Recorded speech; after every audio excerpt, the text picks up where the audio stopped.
For today's video nga po pala, ay samahan nyo nga po pala kaming mamasyal sa Paniki. Dito nga mga guys, ay bumabiyahe na nga po pala kami papunta sa bayan para sunduin yung mga kasama namin. Habang papunta nga kami mga guys sa bahay namin sa bayan, ay may nakita nga po pala ako ditong butiki.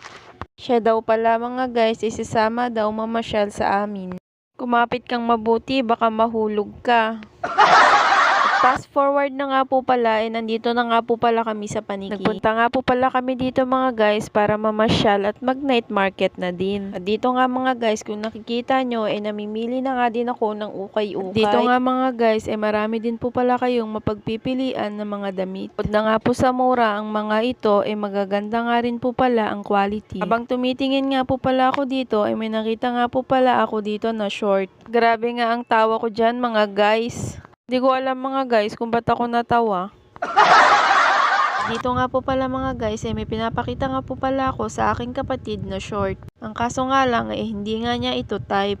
Pinipilit ko nga sa kanya mga guys na meron akong nakita na short na kagaya nito sa kanya. Pero mga guys, ang sabi niya wala talaga. Ano pang magagawa ko?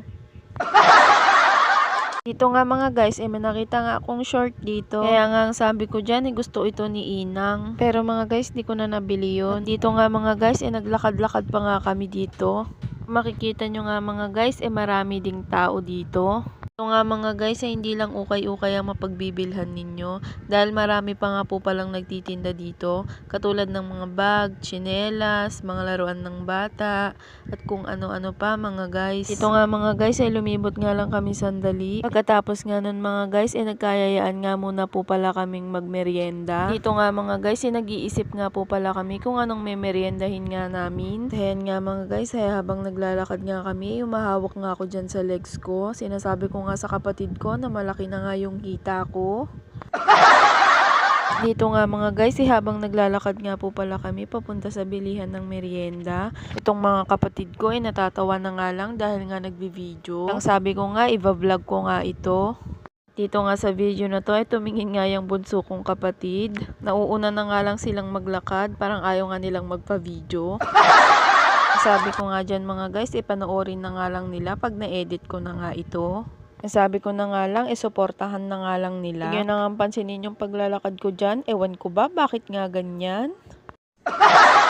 Tiket na nga talaga ang katawan. Hay, Diyos ko. At dito nga mga guys, tinatanong ko na nga yung anak ko kung ano nga bang gusto niya. Gusto nga daw niya ng palamig dahil nauuhaw na nga daw siya. Dito nga mga guys, habang naglalakad nga kami, may nadadaanan na nga kaming nagbebenta ng merienda. Syempre nga